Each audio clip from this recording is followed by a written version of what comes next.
One song that jumps out to me obviously is "Abandon Us," and your vocals on that song just like put a big like shit-eating grin on my face when I heard them with the vocal patterns you're doing, things like that, man. Does that where does that come from? Where's the inspiration for some of your guttural stuff coming out of you, man?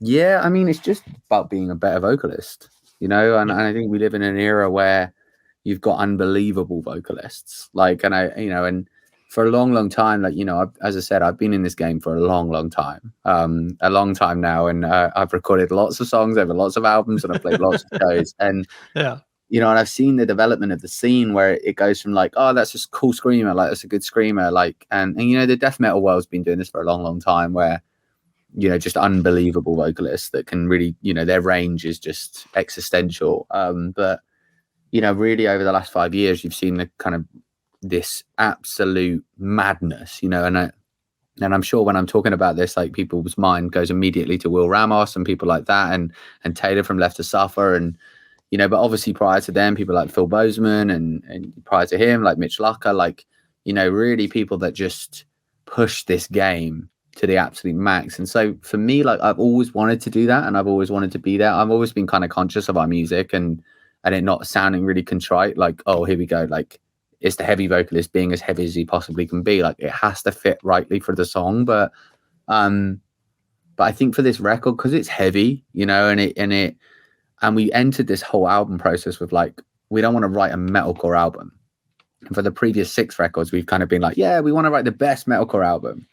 And it's like, if you do that, you're only ever going to get a metalcore album. And I think with this record, we were like, we just want to write good songs. We want, and it sounds so simple, right? It sounds like the easiest thing to make a conscious decision. But when you're in it and you're kind of trying to wave this flag of like metalcore, like this is what we want to do. And, right. And it's not to say that we've abandoned that, because I think we're always going to have that, because we've got, a melodic element and a metal element. But like, really since like Cannibal, but definitely moving into songs like Abandon Us and the whole of the Seventh Son, it's like, let's just write a really good song, and if it's going to go real heavy and it's going to go real dark, like let's just do that. And for me, I'm all about kind of pushing myself vocally, but also pushing myself when it comes to being catchy.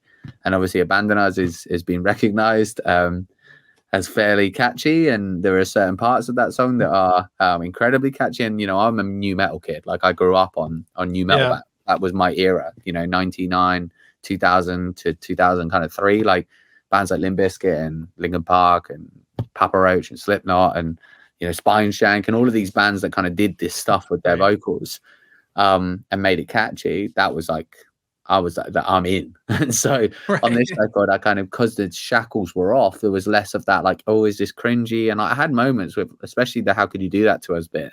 I was like, is it too like on the money? Are people going to like that? And I think music now, people are just up for being shocked. And so, and especially in the reaction kind of world that we live in, where people are like, I just want to be shocked, like do something crazy. That was obviously a moment that I think people were like, yeah, okay, cool. Like he's keeping up and keeping current,